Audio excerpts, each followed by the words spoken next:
4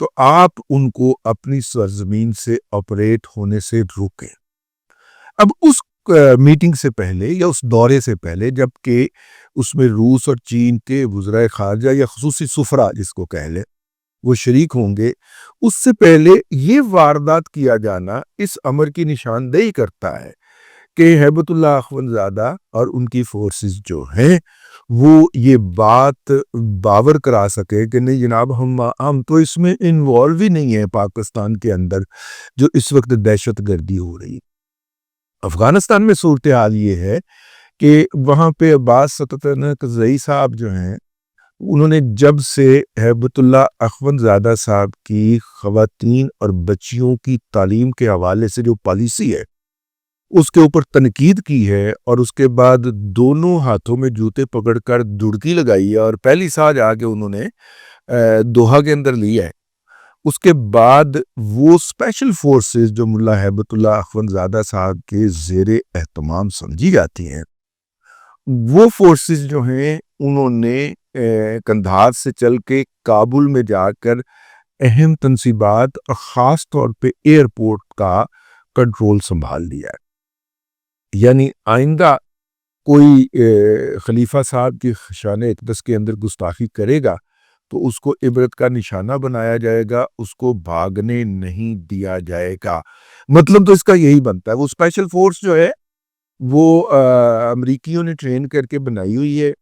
اور امریکیوں کے روانہ ہونے کے بعد اس کے یہ خصوصی دستے جو ہیں یہ براہ راست ہیبت اللہ اخونزادہ صاحب سے ہدایات لیتے رہے ہیں۔ تو یہ بات اپنی جگہ کے اوپر، لیکن واپس آتے ہیں اس واقعے کی طرف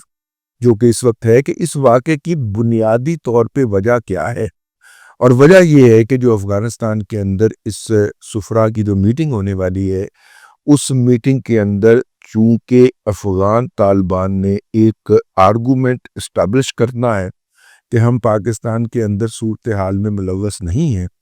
تو ایران نسبتاً ایران کے بارڈر کی طرف کر کے یا اس کے نزدیک کر کے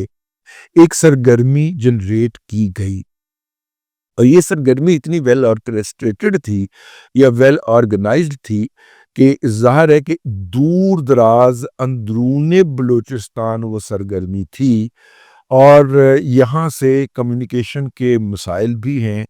اطلاع آتے آتے دیر لگ جانا تھی، لیکن جیسے ہی اس سرگرمی کا آغاز ہوا ہے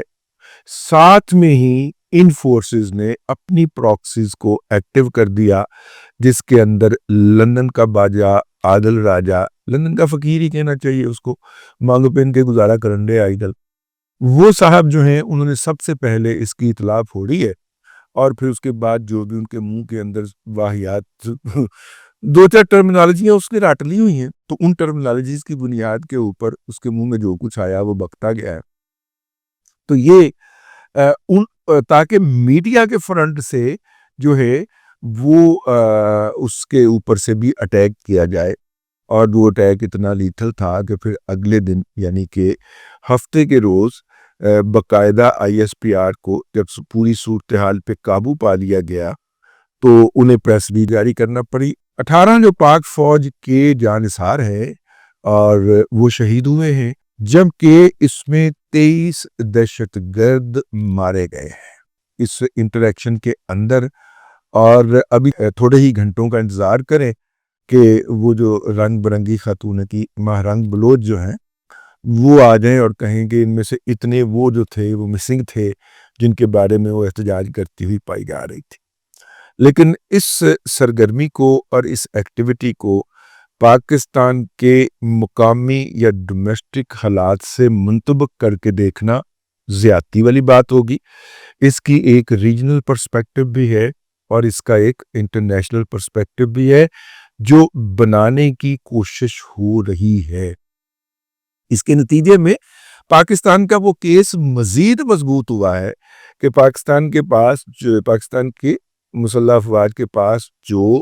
اسلحہ تھا وہ ان دہشت گردوں کے پاس موجود نیٹو کے جدید ترین اسلحے اور رات میں دیکھ سکنے والے آلات سے کم مؤثر تھا۔ جو پاکستان کی افواج کے پاس اسلحہ تھا اور جو ان دہشت گردوں کے پاس تھا وہ جدید ترین تھا، اس لیے وہ رات کو روب عمل آئے، اور پاکستان کی سیکیورٹی فورسز کی کیجویلٹیز اس لیے زیادہ ہوئی ہیں کہ ان کے پاس اس اسلحے کا ابھی تک توڑ نہیں ہے۔ تو ان کو پتہ نہیں ہے کہ ٹرمپ صاحب نے جو ان سے اسلحہ واپس لینا ہے، انہوں نے اس کے خلاف ایک اور مضبوط کیس بنا دیا ہے۔ اب تک کے لیے اتنا ہی، اگلے ولاگ کے اندر آپ کی خدمت میں پھر حاضری ہوگی۔ اللہ تبارک و تعالیٰ آپ کو آسانیاں عطا کرے اور آسانیاں خلق خدا میں تقسیم کرنے کی توفیق عطا کرے۔